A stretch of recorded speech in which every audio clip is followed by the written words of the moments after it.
नमस्कार अनि हार्दिक स्वागत छ दर्शकबिन कार्यक्रम प्रश्न समयमा म भूपाल लुइटेल। कार्यक्रम प्रश्न समय हामीले नियमित रूपमा जसरी गर्दै आएका थियौँ त्यसको फर्म्याटलाई कोरोना भाइरसको सङ्क्रमणको जोखिमका कारण केही परिवर्तन गरेका छौँ।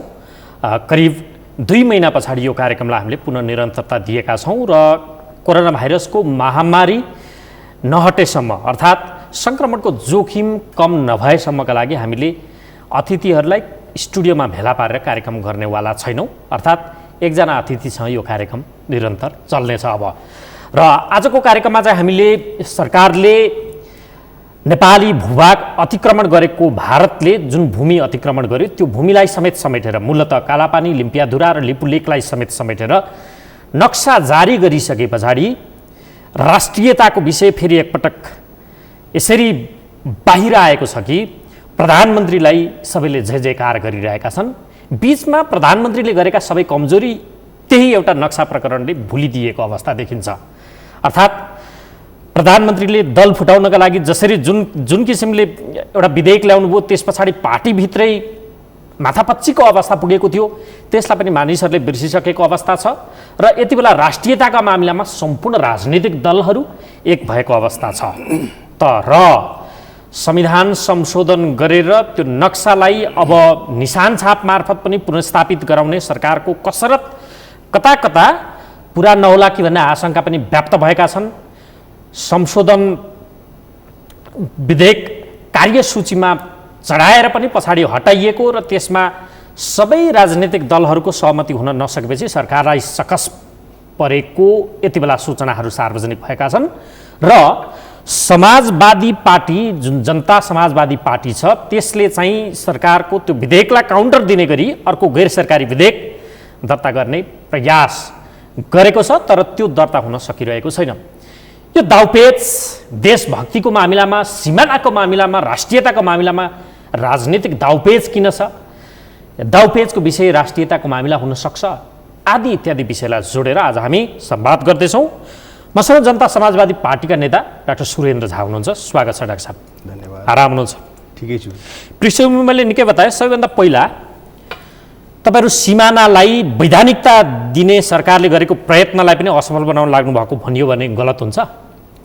यो निश्चित रूपले गलत हुन्छ। के सन्दर्भमा भन्दाखेरि प्रधानमन्त्रीजीले जुन कुरा संसदमा ल्याउनु भएको छ त्यसलाई हामीले संसदीय पार्टीको हिसाबले हामीले त्यसलाई स्वागतै गरेका छौँ र एउटा सर्वदलीय बैठक जुन प्रधानमन्त्रीले 2 पटक गर्नुभयो त्यसमा पनि हाम्रो चाहिँ नि राष्ट्र नै एक ढिका भएको छ त्यो विषयलाई लिएर र प्रधानमन्त्रीलाई सघाउने भनेरै चाहिँ हामीले कुराहरू चाहिँ नि अगाडि बढाएका छौँ।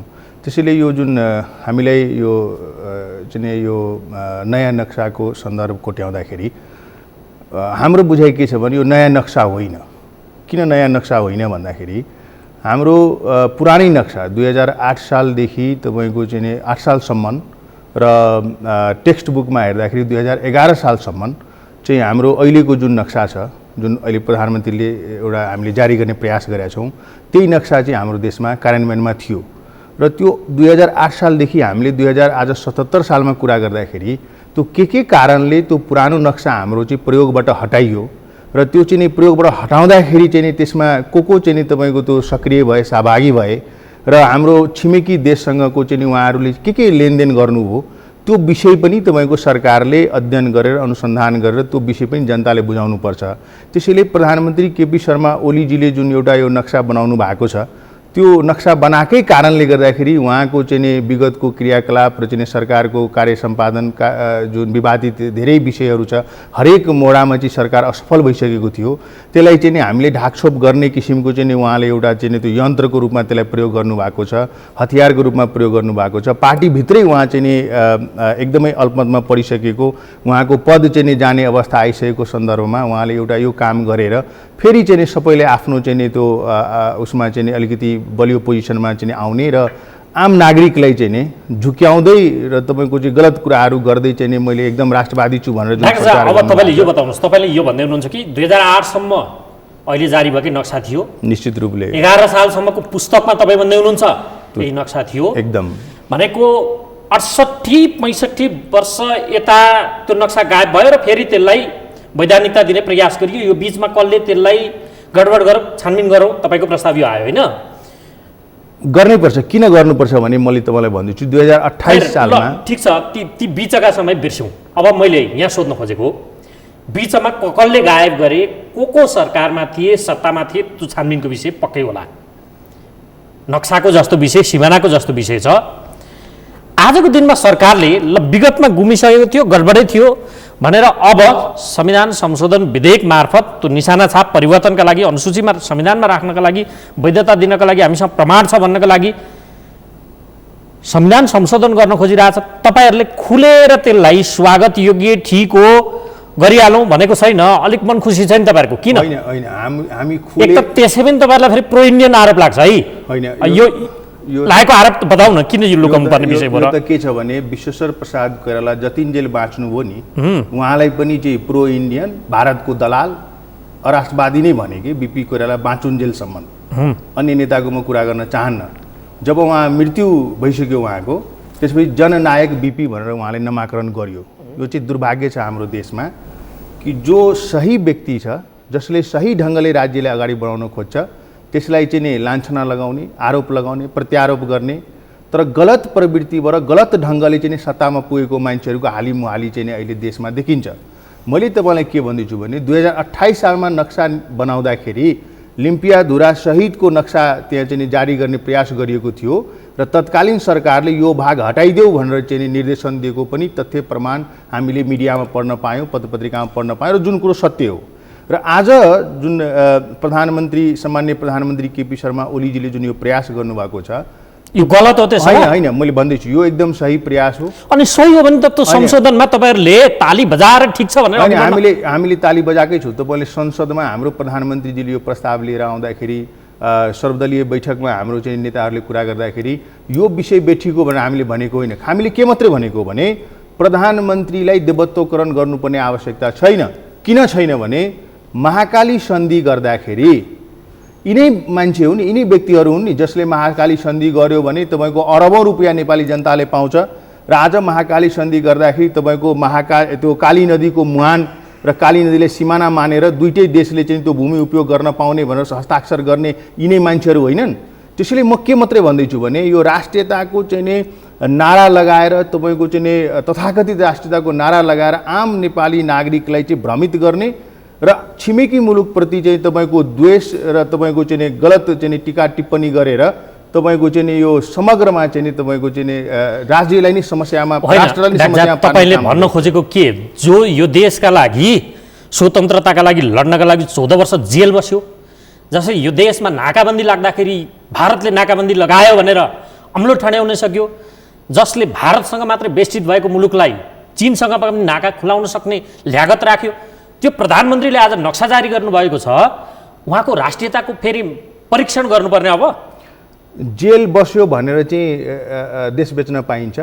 जेल बेच्नुभयो होइन, म भन्दैछु नि, होइन म भन्दैछु, सुन्नुहोस् न, जेल बस्यो भनेर देश बेच्न पाइन्छ? महाकाली सन्धि के हो? टनकपुर सन्धि के हो?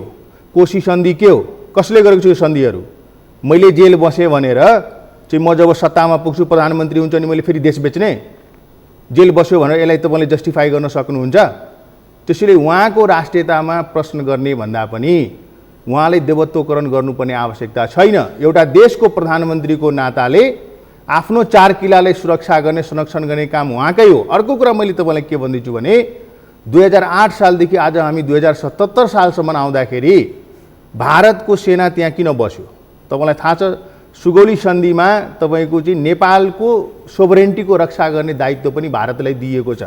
र जब तिब्बतमा युद्ध भयो, त्यो युद्ध हुने अवस्था आयो, त्यतिखेर हाम्रो तत्कालीन राजाहरूले भारतको सेना चाहिँ तपाईँको 22 ठाउँमा चाहिँ त्यहाँ राखेको थियो र त्यसमध्ये सबै ठाउँको फिर्ता भयो। तर त्यो कालापानीको सेना चाहिँ किन फिर्ता भएन भन्दाखेरि त्यसको त दोष त हाम्रै शासकले दिनु पर्यो, तत्कालीन अवस्थामा जो शासक हुनुहुन्थ्यो। अर्को कुरा, 2028 सालमा नक्सा जारी गर्दाखेरि लिम्पियाधुरा भागलाई हटाइदेऊ भनेर निर्देशन दिने तत्कालीन सरकार प्रमुखको पनि समस्या छ, उहाँ पनि दोषी देखिनुहुन्छ। र त्यसपछिको 2000 तपाईँको चाहिँ 46 साल पश्चातको सरकारहरू जति निर्माण भए त्यो सरकारको प्रमुखको हैसियतले अहिलेको सम्मान्य प्रधानमन्त्री पनि त परराष्ट्र मन्त्री भइसक्नु भएको मान्छे हो, गृहमन्त्री भइसक्नु भएको मान्छे हो, पार्टीको यस्तो शीर्षस्थ पोजिसनमा काम गर्नुभएको मान्छे हो। महाकाली सन्धि गराउनले राति तपाईँको चाहिँ नि संसद बैठक गरेर चाहिँ तपाईँको राति पास गरेको होइन। अनि पास गर्ने व्यक्तिमा चाहिँ तपाईँको विरोध थाम्ने मान्छे त यही सम्मान्य प्रधानमन्त्री केपी शर्मा ओलीजी हुनुहुन्थ्यो। त्यसैले मैले के भन्दैछु भने हाम्रो बुझाइ के छ भने तपाईँले चाहिँ आफ्नो सुविधाको लागि, आफ्नो फाइदाको लागि चाहिँ छिमेकी देशहरूसँग चाहिँ फाइदा लिने, खुरुखुरो सहमति गर्ने, अन्डर दि टेबल सबै कुरो गर्ने र जब आफूलाई अप्ठ्यारो भयो अनि त्यसपछि यो मुद्दा ल्याएर चाहिँ आम जनतालाई भ्रमित गर्ने। त्यसैले प्रधानमन्त्रीजीले गर्नुपर्ने काम गरिराख्नु भएको छ। उहाँले प्रायश्चित गर्दै हुनुहुन्छ। मलाई यदि भन्नुहुन्छ भने उहाँले प्रायश्चित गर्दै हुनुहुन्छ। त्यसैले हामीले के भन्छौँ भने तपाईँले भारतले हाम्रो दुईटा देशको म भन्दैछु भारतको दुईटा देशको सीमा सम्बन्धी जुन सचिव स्तरीय एउटा टास्क फोर्स छ त्यसले त तपाईँको कालापानी लिम्पियाधुराको क्षेत्र र सुस्ताले त विवादित मानेकै छ नि। र विवादित मानेको अवस्थामा तपाईँले होइन त्यसो भए होइन डाक्टर झा, त्यसो भए भारतले सडक बनायो त्यो पनि ठिक गर्यो, उसले नक्सा जारी गर्यो त्यो पनि ठिक गर्यो, नेपालले नक्सा जारी नै गर्नुहुन्न थियो, जारी गरेर गल्ती गर्यो यो भन्नु भए होइन। म भन्दैछु 2003 सालमा बाटो बनाउन सुरु भएको छ। त्यतिखेर यो अहिलेको प्रधानमन्त्रीजी परराष्ट्र मन्त्री हुनुहुन्थ्यो। कहाँ थियो हाम्रो शासकहरू? होइन यताको कुरा त छोड्नु, म तपाईलाई सोध्दैछु उताको। मैले यताको कुरा भन्दैछु, जब प्रश्न सोध्छु तपाईँ उताको जवाफै दिनु भन्नुहुन्न। मैले जवाफ दिँदैछु नि। मैले तपाईँलाई के भन्दैछु भने 2003 सालदेखि सडक निर्माण भएको हो नि। राज्य सत्ता सञ्चालन गर्ने व्यक्तिहरूले के हेरेर बसे?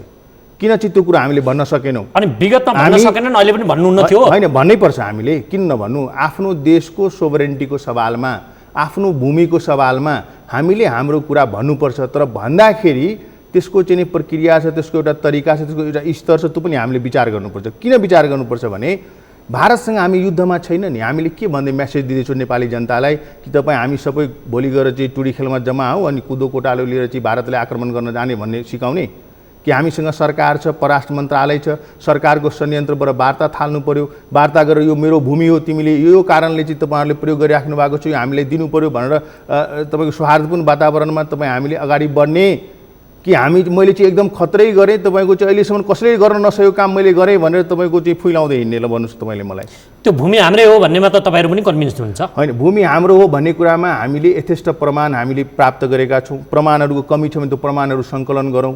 हाम्रो सरकारले अर्को सरकारसँग संवाद गर्नु पर्यो, वार्ता गर्नु पर्यो र त्यो संवाद गर्दाखेरि हाम्रो राष्ट्रिय एकता, राष्ट्रिय सोच एक ठाउँमा हुनु पर्यो। त्यही त कुरा नमिलेको त। सरकारले विधेयक दर्ता गराउनु खोज्यो, तपाईँहरू त्यसमा सहमति दिने कि नदिने भनेर आफैमा विभाजित हुनुहुन्छ। कता कता त्यसलाई काउन्टर दिने गरी अर्को विधेयक दर्ता गर्न तपाईँहरूले कोसिस गर्नुभयो हिजैबाट, त्यो सफल भइरहेको देखिन्न। अनि कसरी सरकारले गरेको कामलाई तपाईँहरूले सराहना योग्य, ठिक, हामी सहयोग गर्छौँ भनेको झल्कियो त? सरकारले गरेको हरेक काममा हामीले सहयोग गरेको छु। कसरी सहयोग गरेका छौँ? मैले कसरी सहयोग गरेका छौँ भने सरकारले जे गर्दैछ खालि हामीले के मात्रै भन्दैछौँ भने प्रक्रियामा त्रुटि गर्नु हो भने एउटा नेताको लहरले, हठीले, एउटा मान्छेको गल्तीले गर्दाखेरि समग्र नेपालले दुःख नपाओस् भन्ने मात्रै हाम्रो चाहना हो।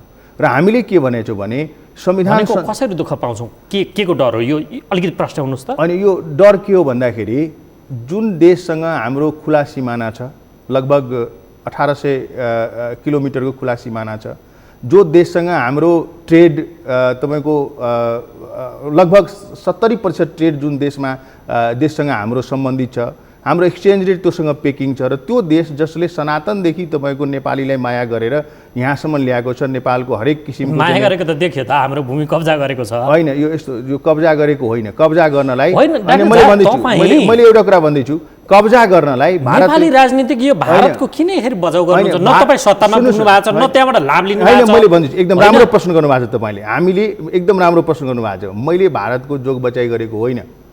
मैले के मात्रै भन्दैछु भने दुईटा छिमेकी मुलुक छ हाम्रो, भौगोलिक विकटताले चाइनासँग हाम्रो त्यति आदान प्रदान मान्छेको ओहोरदोहोर छैन। तर भारतसँग त हाम्रो हरेक प्रकारको सम्बन्ध छ, सांस्कृतिक सम्बन्ध छ, खुला सिमाना छ, र नेपालको चाहिँ सुगौली सन्धि हामीले भारतसँग गरेका छौँ। त्यसपछिको पनि सन्धिहरू छ तपाईँको 1860मा 1860मा हामीले चाहिँ नयाँ मुलुक प्राप्त गरेका छौँ। भनेको हाम्रो भनाइ खालि के मात्रै हो भने हामी सरहदमा बस्ने नागरिक हो। सुन्नुहोस् मेरो कुरा, हामी सरहदमा बस्ने नागरिक हो र कुनै पनि देशको जब तपाईँको चाहिँ सिमाना शान्त भएन भने केन्द्र पनि शान्त हुन सक्दैन। र सरहदमा बस्ने नागरिकले आफ्नै प्रकारको अप्ठ्याराहरू हुन्छ। यहाँ प्रधानमन्त्रीजीले गल्ती गर्नुभयो भने त्यसको भोगाई मार चाहिँ हामी पर्छ, हामी माथि पर्छ। त्यसको मार कसरी मार पर्छ भने अहिले मैले त्यसकारण डराएर भारतसँग लत्रिनु पर्ने तपाईको सुझाव यो। अनि सुन्नुस् न, डराएर लत्रिनु पर्ने होइन। हामीले कुरा गर्दाखेरि हामीले प्रक्रिया पुर्याएर आफ्नो फर्मनेस, आफ्नो जेन्टलनेस देखाउने।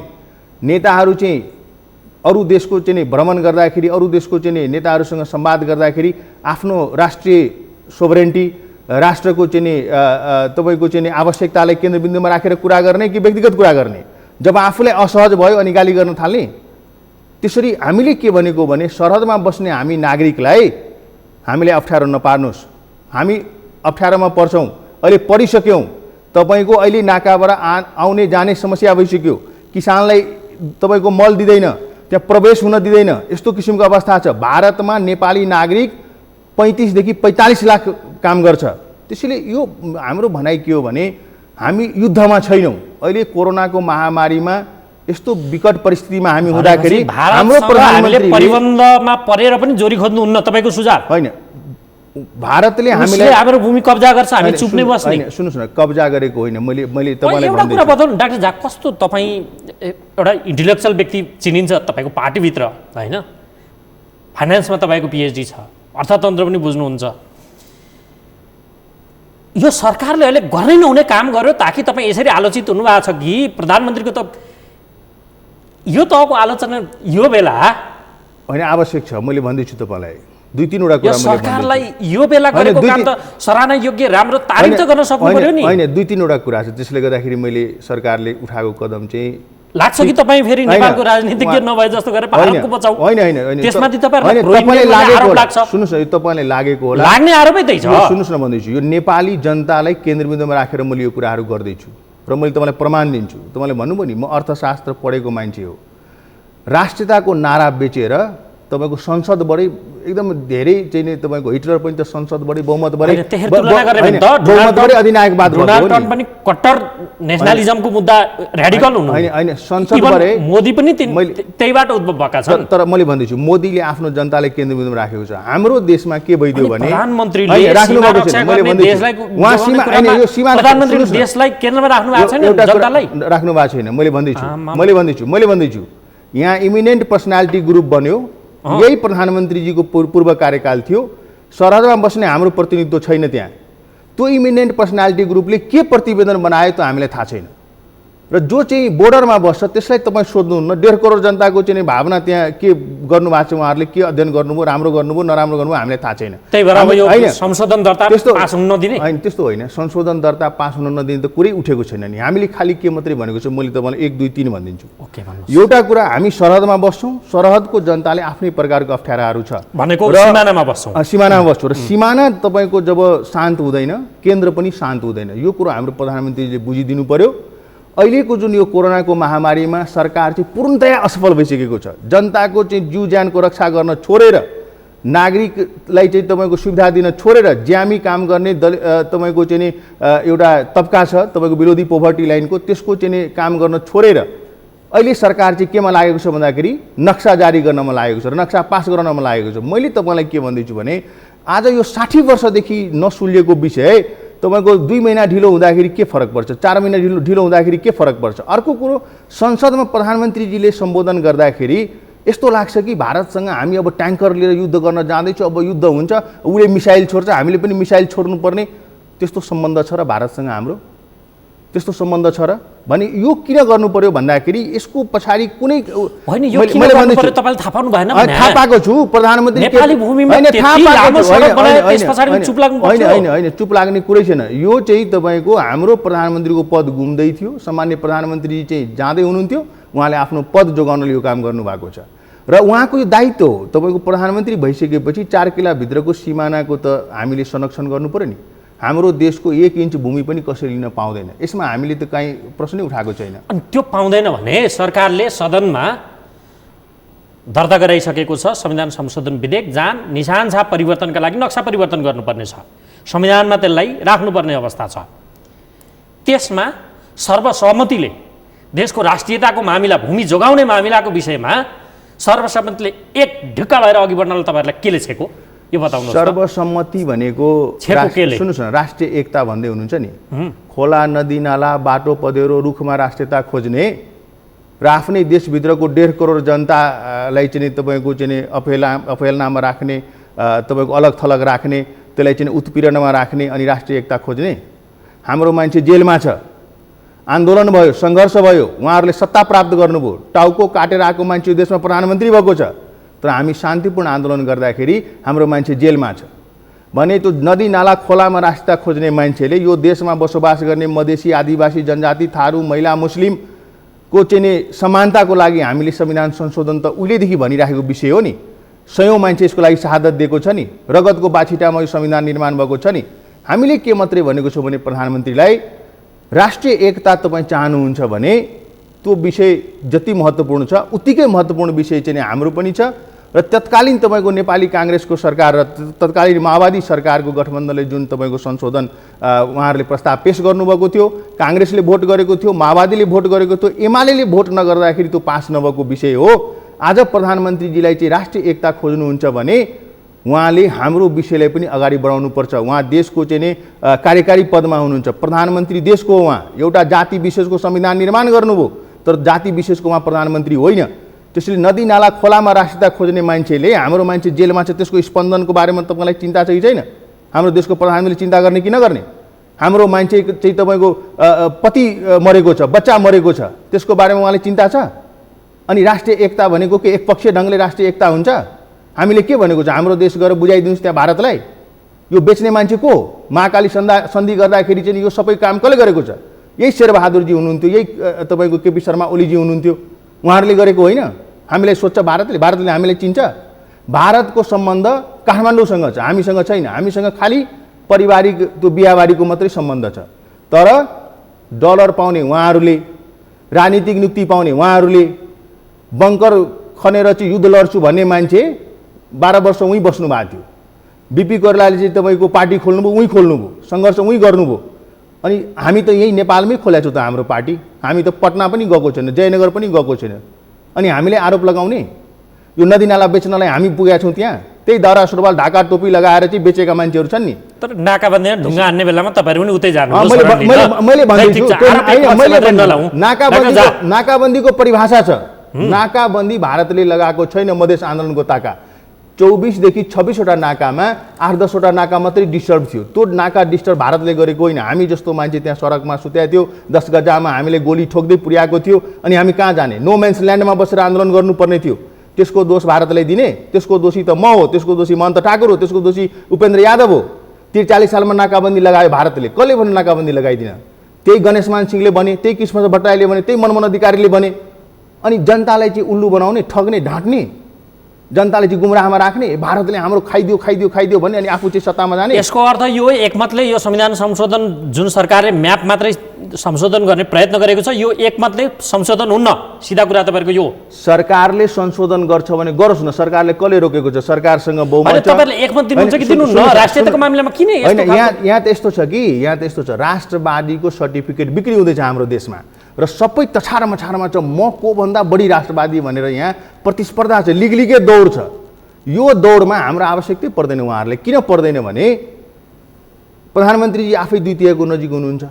होइन, त्यो त पुग्नुहुन्छ, तर राष्ट्रियताको भूमिको विषयमा सुन्नुहोस् न, राष्ट्रियता कसको? सुन्नुहोस् न, मलाई सिधा जवाब दिनु त। सिधा जवाब दिन्छु तपाईँलाई। राष्ट्रियता भूमि जोगाउने मामिलामा तपाईँहरू एकमत हुन जरुरी ठान्नुहुन्न? होइन, हामी एकदम एकमत छौँ। तपाईँ सुन्नुहोस् न भन्दैछु, जुन ठाउँमा मधेसी छ नि, हामी जहाँ छौँ नि त्यहाँ 1 इन्च भूमि चाहिँ हामीले मिच्न दिएको छैन। मिच्न दिनु, मिच्यो भने पहिले हामी छातीमा गोली थाप्छौँ।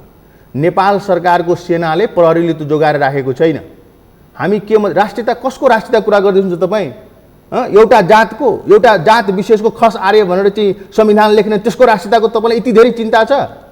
हाम्रो राष्ट्रियता खोइ, हाम्रो भाषा खोइ, हाम्रो सभ्यता खोइ, हाम्रो ड्रेस खोइ, हाम्रो भूमि खोइ।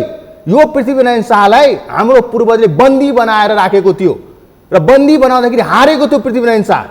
हामी कसरी नेपाली भएको छ थाहा छ तपाईँलाई? सन्धि अनुबन्धित देश हो नेपाल भने हाम्रो राष्ट्रियता खोइ। एउटा जात विशेषको राष्ट्रको लागि हामी बलिदानी दिनुपर्ने? त्यो त बनाउँदा भइहाल्छ नि। सरकार छ, हाम्रो सरकार होइन। सुन्नु, प्रदेश नम्बर 2 मा सरकार छ, तर हाम्रो केन्द्र एउटा सरकारले के अरूलाई गरेको छ? आरोप लगाइरहँदा नि डाक्टर झा त्यहाँ तपाईँहरूको सरकार छ 8वटा जिल्ला 55-60 लाख मानिसहरू जनसङ्ख्या तीको छ।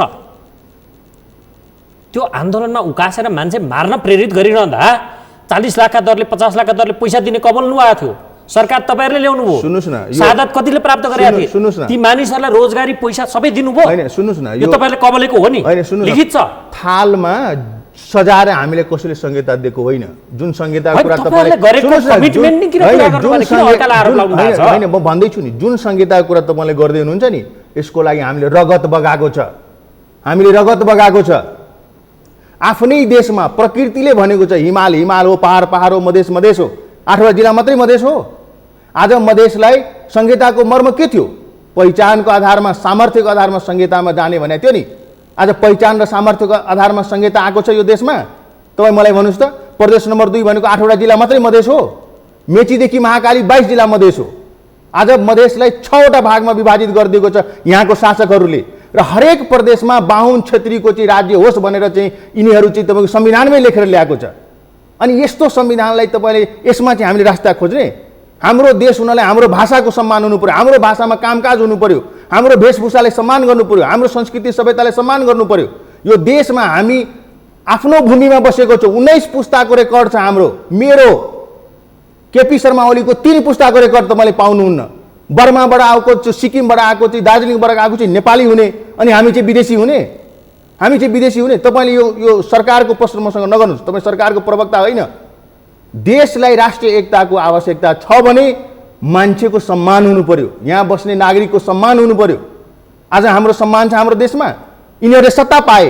केपी शर्मा ओली त्यही मान्छे हो जसले तपाईँको चाहिँ नि उहाँलाई गणतन्त्र मन परेको थिएन, संहिता मन परेको थिएन। आज उहाँ देश चाहिँ प्रधानमन्त्री हुनुहुन्छ र हामीसँग उहाँले के गरिराख्नु भएको छ? संविधान संशोधन गर्छु भनेर उहाँले पब्लिक कन्जम्सन आवश्यकता र औचित्यको आधारमा संविधान संशोधन गर्ने। तपाईँको औचित्य छ त्यो नदी नाला खोला तपाईँले जुन विगतमा बेच्नु भएको थियो, तपाईँको पूर्वजहरूले जुन गल्ती गर्यो, त्यसको लागि चाहिँ तपाईँले संविधान संशोधन चाहिँ एकदमै तुरुन्तै भइहाल्नु पर्ने। एउटा व्यक्तिलाई प्रधानमन्त्री बनाउने चाहिँ संविधान संशोधन चाहिँ गरिहाल्नु पर्ने। अनि हामी चाहिँ यो रगत बगाएर बसेको यो देशमा तपाईँको चाहिँ हाम्रो भूमिमा अतिक्रमण भएको छ। तपाईँले थाहा छ यो मकवानपुरसम्म हाम्रो राज्य थियो। मैले भने नि पृथ्वीनारायण शाहले हामीले बन्दी बनाएको थियौँ हाम्रो पूर्वजले। यो चिजहरू चाहिँ कहाँ खोज्ने हामी? काठमाडौँ तपाईँको कहाँबाट आयो? तपाईँको गोपालवंशी लिच्छवीवंशी कहाँबाट आएको थियो? मधेसको मान्छेले काठमाडौँ बसाएको छ। तपाईँ पशुपतिनाथ मन्दिरमा जानुहोस्, त्यो देवालमा पनि हाम्रो पूर्वजको चाहिँ पैसा र नाम उल्लेखित छ। त्यसैले तपाईँले कसैले तपाईँको चाहिँ राष्ट्रियता र देशभक्तिमा प्रश्न गर्ने अधिकार कसैको छैन। हामीले के मात्रै भनेको छ भने राष्ट्रिय एकता आवश्यक छ र राष्ट्रिय एकताको लागि हाम्रो अलग थलग पारिएको हाम्रो देशभित्रको जनताको पनि सम्मान गर्नुहोस् भनेको मात्रै हो। अनि त्यो भन्दाखेरि हामी दोषी भयौँ। अनि त्यो भन्दाखेरि हामी दोषी भयौँ, हामी देशद्रोही भयौँ। तपाईँको भाषामा हामी देशद्रोही भयौँ। के भन्न खोज्नु भएको छ तपाईँहरूले? त्यसका लागि अनि तपाईँ जसलाई सहमतिमा नल्याइकन यो संविधान संशोधन हुन सक्दैन। सुन्नुहोस् न भन्छु, एउटा कुरा यसरी आलोचना सुन्नुहोस्, म आलोचना गरेको होइन। तपाईँ हेर्नुहोस्, यो मैले आलोचना गरेको होइन। यो कुरा भन्दा भन्दा भन्दा हामीले अब मुख पनि दुखिसक्यो, कान पनि पाकिसक्यो, अति भइसक्यो। जङ्गलमा बसेको प्रचण्डलाई एकैचोटि संसदमा हुँदाखेरि कुन चाहिँ नियम नीति नियम बनाएर हामीले हुलेको थियौँ?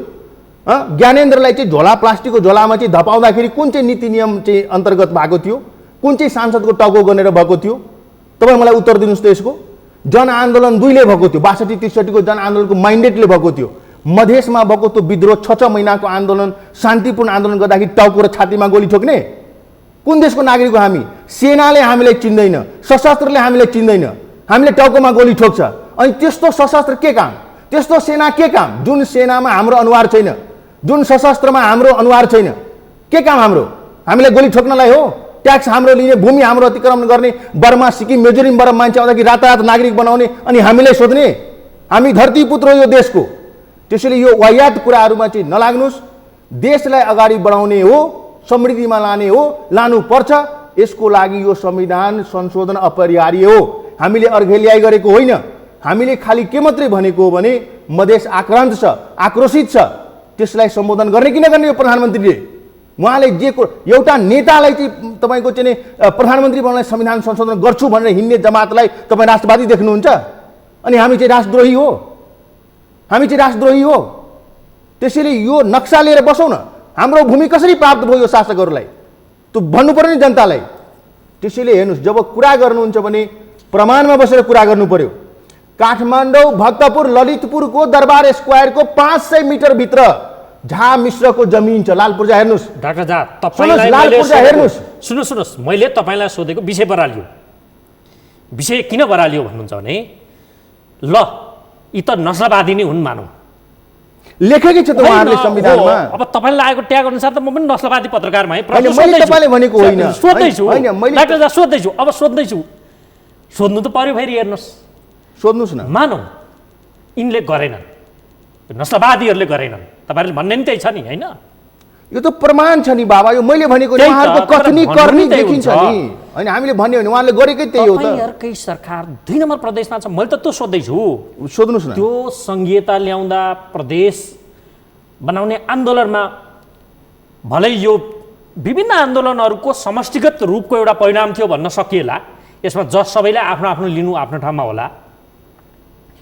त्यो ल्याउँदै गर्दा तपाईँहरूले आन्दोलनमा प्रेरित गरिरहँदा मानिसहरूलाई के भनेर कबल्नु भएको थियो भनेर एकपटक मैले स्मरण गराउन खोजेको। बुदागत रूपमा तपाईँहरूले हस्ताक्षर गरेर लेख्नु भएको छ, शहादत प्राप्त गर्नेलाई 40 लाख 50 लाखका दरले दिने, रोजगारी अनिवार्य दिने, हाम्रो सरकार बन्यो भने प्रदेशमा भनेर भनेको थियो, भनेको छ। ती मानिसहरू यो केन्द्रले देखेन, त्यहाँ त तपाईँहरूकै छ, किन गर्नु भएन? मैले प्रश्न त यो सोधेको नि त। एकदम राम्रो प्रश्न सोध्नु भएको छ। पोलिटिकल संरचना चाहिँ कायम भयो। एउटा त मैले करेक्सन गरौँ तपाईँलाई, कसैले शहादत दियो भने 50 लाख दिन्छु भनेको होइन।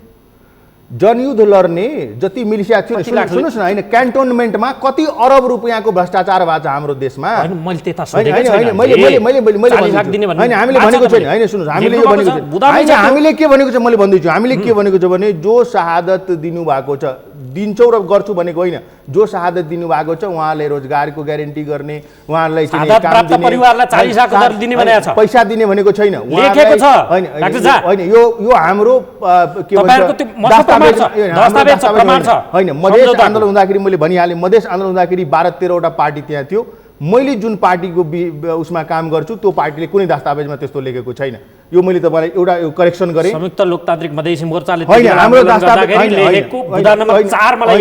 होइन, यसमा चाहिँ के भनेको थियो भने रोजगारी दिने, उहाँहरूको घर परिवारको रकम समेत तोकेको छ, रकम समेत तोकेको छ। शहीद जो भइसक्यो त्यसको सम्मानको लागि हामीले 40 लाख मात्र होइन, 1 करोड खर्च गर्नु पर्यो पनि त गर्नुपर्छ नि। 10 लाख दिने होइन, होइन, 10-10 लाख रुपियाँ त राज्यले दिइराखेको छ त। हामीले भन्यौँ पोलिटिकल संरचना निर्माण भयो। पोलिटिकल संरचना किन निर्वाचित साथीहरू त्यहाँ हुनुहुन्छ, तर अधिकार जति केन्द्रमा राखेको छ, अधिकार जति केन्द्रमा राखेको छ। हातखुट्टा सबै बाँधिएर प्रदेश नम्बर 2 मा जानु पर्यो भने तालिबानमा गएको जस्तो, अर्कै मुलुकमा गएको जस्तो भन्ने यहाँ चाहिँ तपाईँको सोच छ। हामीले मात्रै छ, हामीले मात्रै छ। किन हामीलाई मात्रै छ भने मैले भन्दैछु त, मैले प्रमाण दिएन भने तपाईँले मलाई पूर्वाग्रही भन्नु होला।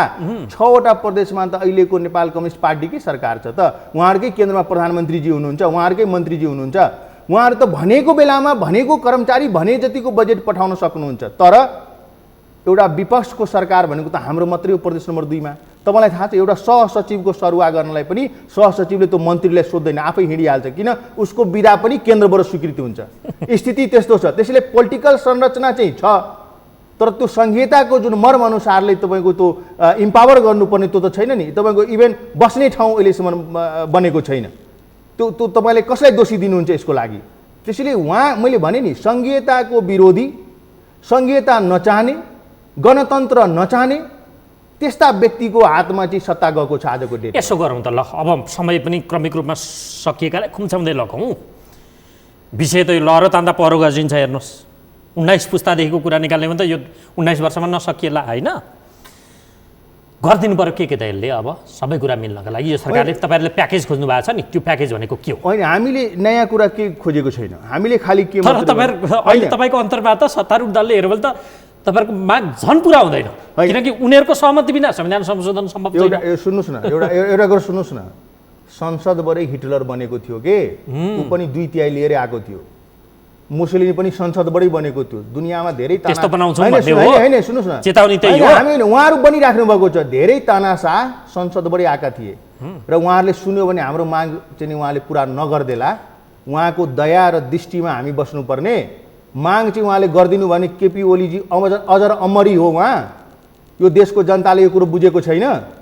उहाँको सत्ता के सधैँको लागि हो। देशलाई विखण्डनमा लाने उदारवाद भन्दा कसलाई विखण्डन देशलाई एकीकृत गर्ने युनाइटेड गर्ने तानासानी सही होला नि। होइन सुन्नुहोस् न, जसले युनाइट गर्दैछ नि एउटा भाषा एउटा भेष एउटा चाहिँ तपाईँको जातमा राजा महेन्द्रको उत्तराधिकारी बन्न खोज्दै हुनुहुन्छ नि, उहाँहरूले अर्को राष्ट्रियताहरूको जन्म दिइराख्नु भएको छ। तपाईँ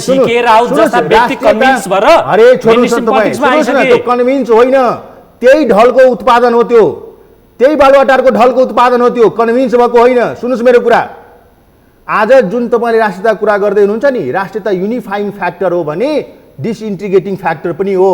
and let me tell you, unless and until you are not bring everybody's all the community sentiments together, and if you are not going to transform your state, you cannot seek for unity.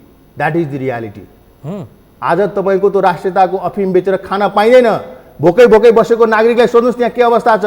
आज कोरोनाको test हुँदैन, PCR घर घरमा गर्नुपर्ने, RT test घर घरमा गर्नुपर्ने, नक्सा बाँड्दै हिँड्ने, यो नक्सा बाँड्ने खेल हो यो। प्रधानमन्त्रीले असहज भएपछि नक्साको वितण्डा मचाउने। त्यसैले के छ भने भूमि अतिक्रमण गरेको पनि प्रधानमन्त्रीको डिजाइन अनुसार यो बेला सडकले उद्घाटन गरेको त्यही थियो। भूमि अतिक्रमण आज भएको हाम्रो देशमा एउटा कुरा भन्नुस्, मैले तपाईलाई सोधेको यसो गरौँ, एउटा कुरा मलाई एउटा एक लाइनमा बरालियो, सोधेको प्रश्न भन्दा बाहिर गयो। मैले भन्छु यो भूमि अतिक्रमण आज भएको हो। तपाईले भन्नुभयो ल 8 देखि हो मानौ हैन, अनि त्यसले हामीले समाधान गरौँ। त्यो हामीले कसले रोकेको छ? प्याकेजमा सहमतिको लागि के गर्नु पर्यो? प्याकेजको सहमति होइन, हाम्रो यो देशमा हामी समानता खोजेका छौँ। हाम्रो भाषा देशलाई बहुभाषिक नीतिमा रूपान्तरण गर्नु पर्यो, त्यो संविधानमै आउनु पर्यो, संविधानमै आउनु पर्यो। हाम्रो वेशभूषा संस्कृतिले संविधानले स्वीकार गरेको हुनु पर्यो हैन। तपाईको प्रतिनिधित्वको सवालमा राष्ट्रिय सभा र प्रतिनिधि सभामा जनसङ्ख्याको आधारमा प्रतिनिधित्व हुनु पर्यो, त्यसमा हामी चाहिँ अगाडि बढ्नुपर्छ। पूर्ण समानुपातिक समावेशिता चाहिँ राज्यमा लागू हुनु पर्यो। निर्वाचन प्रणाली चाहिँ तपाईको पूर्ण समानुपातिकमा लिएर जानु पर्यो। यो तत्काल गर्नुपर्ने विषयहरू त उहाँहरूले गर्न सक्नुहुन्छ त। संहिताले त खिली उडाइदिनु भएको छ उहाँहरूले। पहिचान र सामर्थ्यको आधारमा संघीय राज्यहरू निर्माण गर्ने भनेको थियो। तपाईलाई अन्तरिम संविधान पढ्नुभयो भने धारा 136 मा मधेस सहित अन्य इकाइहरू हुन्छ भनेको थियो। गराउन त्यतातिर लबिङ गर्नको साटो काउन्टर विधेयक ल्याउँछु भनेर दर्ता गर्न किन कुद्नु भयो हिजो अस्ति? यो काउन्टर विधेयक होइन, सुन्नुस्, यो अझ शेरबहादुर देउवालाई सोधेर ल्याउने कि नल्याउने भन्ने समस्यामा तपाईहरु पुग्नु भएको छ। सुन्नुस्, तपाईले आफै भन्नुभयो नि, उहाँहरुसँग संवाद नगरिकन तपाईहरुको समस्या समाधान नहुने। अनि सरकारसँग सहमति नगर्ने, अनि सरकारसँग सहमति गरेको छौँ त हामीले। यो प्रधानमन्त्रीजीले त हामीले समर्थनै गरेको हो नि। 1 वर्षभन्दा बढी समर्थन गर्दाखेरि, समर्थन दिइराख्दाखेरि उहाँले केही पनि गरिदिनु भएन हाम्रो लागि। आज उहाँले आवश्यकता हुँदाखेरि चाहिँ संशोधन भइहाल्नु पर्ने, रातारात भइहाल्नु पर्ने। त्यसमा हुन्न, म्याप हुन्न, संशोधन होइन, हुन्न भनेको होइन, हुन्छ तर तपाईहरुको सहमति रहने, रिजर्भ बस्ने। सुन्नुस् न एउटा कुरा, यो यसलाई दुईटै विषयलाई सँगै नल्याउनुस् न। हाम्रो अलगे हेर्नुस्, म नेपाली जनताले भन्न चाहन्छु, जनता समाजवादी पार्टीले अर्घेल्याइ गरेको होइन। कति मात्रै भनेको हो भने साँच्चीकै तपाईँ राष्ट्रियताको कुरा गर्दै हुनुहुन्छ भने हाम्रो जुन मागहरू छ त्यसलाई त प्रधानमन्त्रीले सम्बोधन गर्नु पर्यो नि। हामीले शेरबहादुर देउवाजीलाई संवाद गर्नु, प्रतिपक्ष पार्टी हुनुहुन्छ, संसदभित्रको सबै पार्टीहरूसँग संवाद गर्नु पर्यो। र त्यही प्रधानमन्त्री शेरबहादुर देउवा यही तपाईँको प्रचण्डजी प्रधानमन्त्री हुँदाखेरि हामीसँग सहमति गरेर यो गर्छु भनेर विधेयक पनि दर्ता गर्नु भएको छ नि। अस्वीकृत भएको त्यति बेला 74 वैशाख 11 कुरा हो यो, अस्वीकृत भयो। अचम्म त कस्तो भइराखेको छ भने यही अग्निजीले, यही प्रचण्डजीले भोट दिनुभएको थियो।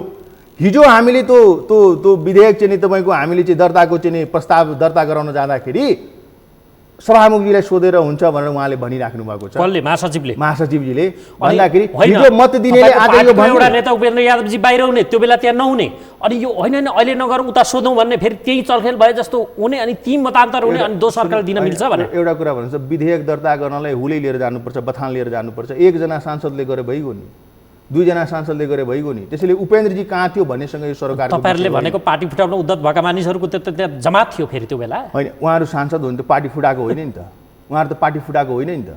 पार्टी जोगाकै हो भने पनि अहिलेसम्म एकीकरण भइसक्यो नि तपाईँहरूको। हाम्रो एकीकरण भएन भने चाहिँ कहाँ समाचार पढ्नुभयो तपाईँ? खोइ पार्टी दर्ता भइसक्यो निर्वाचन आयोगमा। निर्वाचन आयोगमा त हाम्रो टाइम छ नि त, 45 दिनमा हामीले डकुमेन्ट्सहरू दिनुपर्छ, त्यो त हामी दिउँला नि। अध्यक्ष को पदाधिकारी के महन्त ठाकुर अध्यक्ष भनेको कुरा त त्यो जुन राति हामीले सहमति गर्नु त्यही दिन भनेका छौँ नि नेपाली जनता। अरू नेताहरूको हाम्रो नेता भनेको महन्त ठाकुरको अगुवाईमा जनता समाजवादी पार्टी बनेको छ, उहाँ हाम्रो अध्यक्ष हो भनेर त हामी उही त्यही राति डिक्लेयर गरेन हामी। अनि खोइ त अरू विषय सार्वजनिक भयो त यो बिचमा कहिले भइसक्छ? हुँदैछ। युनाइटेड भइसकेको विषय? 2-3 दिन पनि हुन्छ। हामी दस्तावेजहरू सबै 2-3 दिनमा एकदम पक्का हो? निश्चित रूपले हुन्छ। हामीले यो हेर्नुहोस्, हाम्रो लक्ष्य धेरै टाढा छ।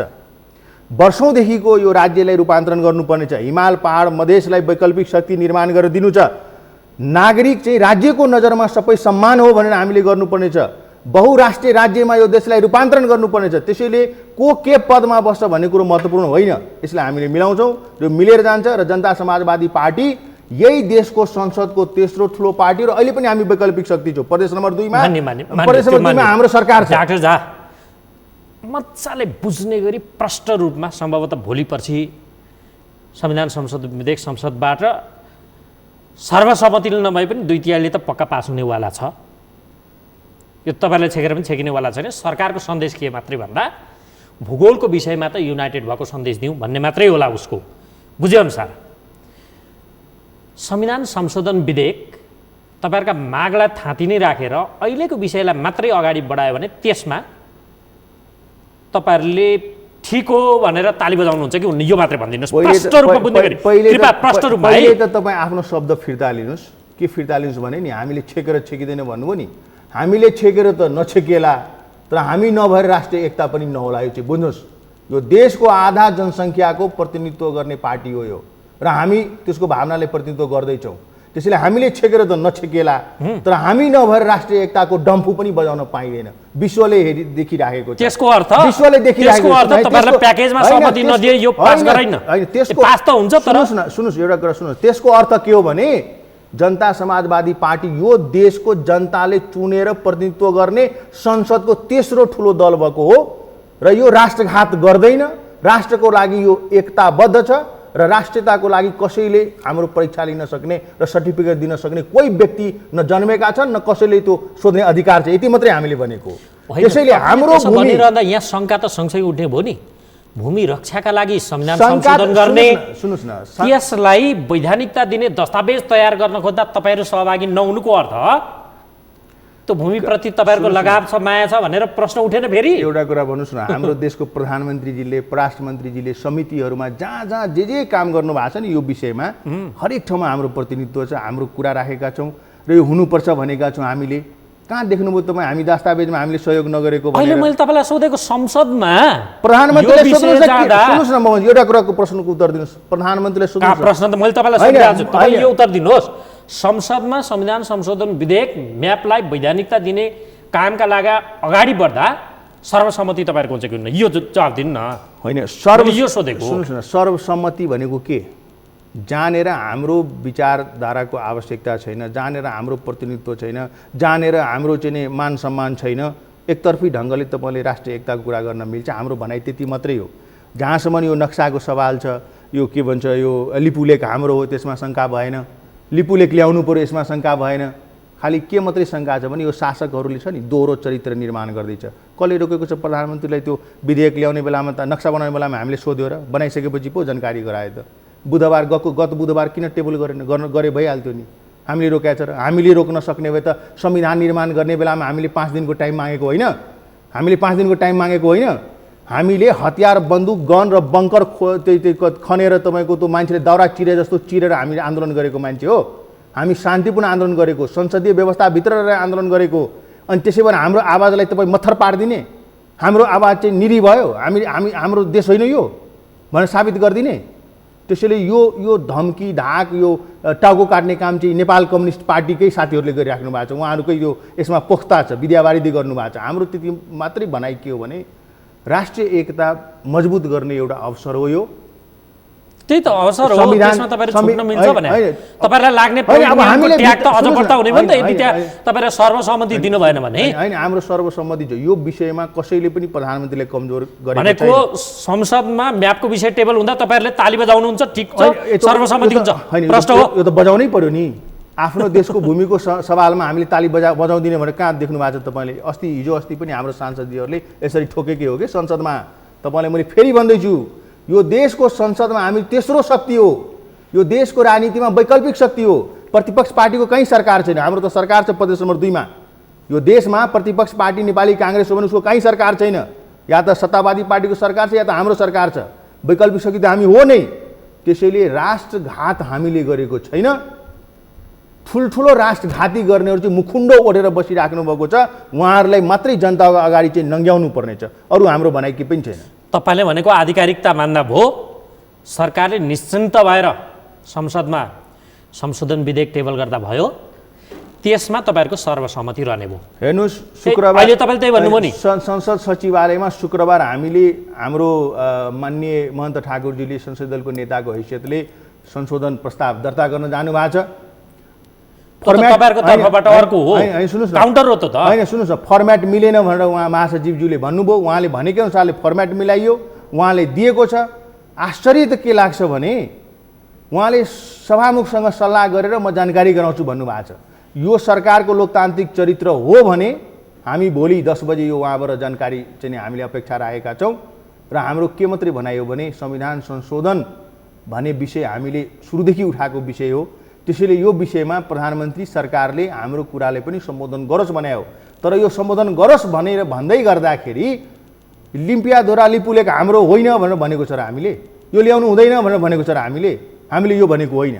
हामीले खालि के मात्रै भनेको भने एउटा प्रधानमन्त्रीको पद जोगाउनलाई, एउटा व्यक्तिको पद जोगाउनलाई कतै हामीले चालेको कदमहरू चाहिँ गलत भयो भने समग्र नेपालले दुःख नपाओस् भन्ने मात्रै भनेको हो। तपाईँ भारतसँगको हाम्रो सम्बन्ध मैले एउटा तपाईँलाई भने, हामीले यो जुन हाम्रो भूमि जुन लिने कुरा छ, सैन्य युद्धमा जाने हामी के सैन्य उन्मादमा जाने हामी, जसले 2003 सालदेखि भूमि सडक बन्दै थियो, त्यो देशको प्रधानमन्त्रीले सडक बन्यो भन्ने नै मलाई थाहा छैन भन्ने ठाउँमा तपाईँ सैन्य शक्ति लड्न जाने हामी, मिसाइलसँग हामी युद्ध गर्न जाने? शस्त्रको पोस्टहरू पुगिसकेको तपाईँलाई जानकारी छैन? यो त हेर्नुहोस्, यो जनयुद्ध कालमै त्यो पोस्ट त्यही थियो। हेर्नुहोस्, म नेपालमा त्यो आज मात्रै राजनीति गरेको व्यक्ति होइन, मेरो 3 पुस्ता मान्छे नेपालको राजनीतिमा सक्रिय छ। अहिले लगेर स्थापित भएको छ। सुन्नुहोस् न, मैले जनयुद्धमा त्यही प्रचण्डजीहरूको डरले भागेको थियो। अहिले 20 किलोमिटर हामी वरै छौँ, 13 किलोमिटर वरै छौँ। मैले के भन्दैछु भने त्यो हाम्रो भूमि हो, त्यहाँ बस्ती छ, त्यो बस्तीको सम्बन्ध कोसँग छ? नबुझेको चाहिँ डाक्टर झा, बस्तीको सम्बन्ध कोसँग छ? बडो धेरै भारतको भएछ होइन? त्यसो भारतको डर होइन हामीलाई डर के छ भने सरकारको बन्दुक पनि हामीतिरै हाम्रो छाती टाउको ताक्दै हिँड्ने र बोर्डरको चाहिँ उतापट्टि पारीको बन्दुक पनि हामीले छाती ताक्दै हिँड्ने भनेपछि हामी कहाँ जाने? आफ्नो देशभित्र आन्दोलन गर्दाखेरि शान्तिपूर्ण आन्दोलन हामीले सरहदमा पठाउने, नो म्यान्स ल्यान्डमा पठाउने, उताबाट तपाईँको भारतको चाहिँ त्यो बीएसएफ फोर्सले चाहिँ 10 गजाबाट चाहिँ हामीलाई लखेड्दै चाहिँ यता ल्याउने र छातीमा गोली ठोक्ने। आज यो अवस्थामा छौँ हामी। हाम्रो पीडा कसले बुझेको छ? त्यसैले हाम्रो डर होइन, हाम्रो खालि के मात्रै हो भने सीमामा हामी बस्छौँ, सीमाको पीडा हामीलाई थाहा छ, यो केपी शर्मा उसले थाहा छैन। अनि भारतको बचाउ चाहिँ किन गर्नु पर्यो? भारतको बचाउ हामीले गरेकै छैन। किन भारतको बचाउ गर्नु पर्यो हामीले? मैले बचाउ गरेर भारत बचिन्छ र? 127 करोड जनता भएको देश हो, विश्वको चौथो चाहिँ शक्ति राष्ट्र हो। हाम्रो 50 लाख नागरिक त्यहाँ बस्छ। मैले त्यो नागरिकको चिन्ता गरेको छु। आज तपाईँको ट्रेन खुलेपछि हजारौँ जनता हाम्रो त्यहाँबाट आउनु परेको छ। हामी आफ्नो घरमा ल्याएर एक छाक खाना दिन सकेको छैनौँ।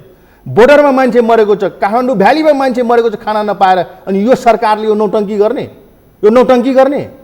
अहिले नक्सा जारी गर्ने बेला छ? कीर्तिपुरमा मान्छे मरेको छ, सप्तरीमा सदा मर्यो, दलितलाई हत्या गरेको छ, हत्या गरेर फालेको छ। यही देश बनाउँदै खोज्दैछौँ हामी? दलित भएर हामी बाँच्न नपाउने, 5 जना युवालाई हत्या गर्ने, यसैको लागि संविधान बनाएको छ हामीले?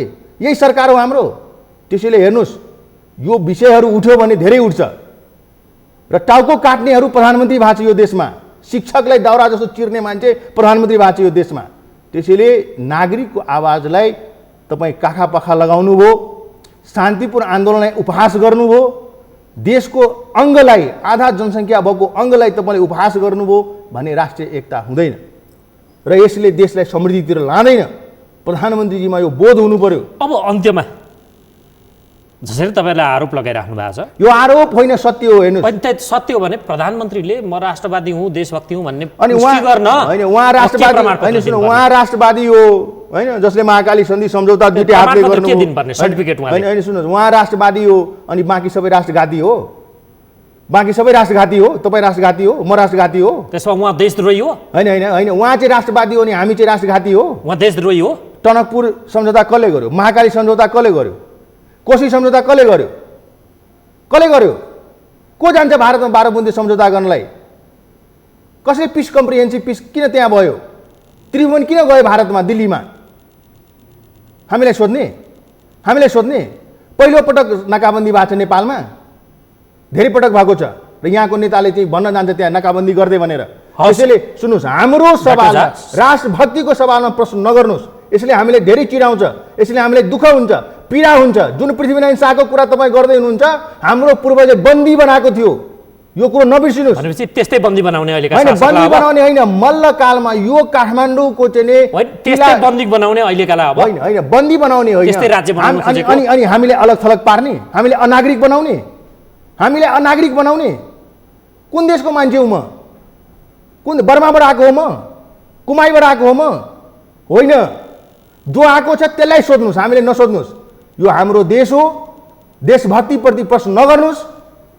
हामी हाम्रो देशको भूमि बेचेको छैन र बेच्न पनि दिँदैनौँ। हामी जति सक्छौँ त्यसको लागि सहयोग गर्छौँ। हवस्, समय दिनुभयो, तपाईँलाई धेरै धेरै धन्यवाद। विचार राख्ने मौका दिनुभयो, धन्यवाद। र आदरणीय दर्शकहरू, कार्यक्रमको निर्धारित समय सकियो। सरकारले संविधान संशोधन विधेयक टेबल गर्नै लाग्दा जनता समाजवादी पार्टीले त्यसमा सर्वसहमतिका लागि ताली ठोक्छ कि ठोक्दैन, त्यहाँभित्र उनीहरूका विमति के हुन्, माग सम्बोधनका लागि उनीहरूलाई के जरुरी छ आदि इत्यादि विषयलाई जोडेर आज हामीले संवाद गऱ्यौँ। र संवादमा हुनुहुन्थ्यो जनता समाजवादी पार्टीका नेता डाक्टर सुरेन्द्र झा। अर्को अङ्कमा तपाईँ हाम्रो भेट पुनः हुनेछ। हामीलाई आजलाई बिदा दिनुहोस्। नमस्कार।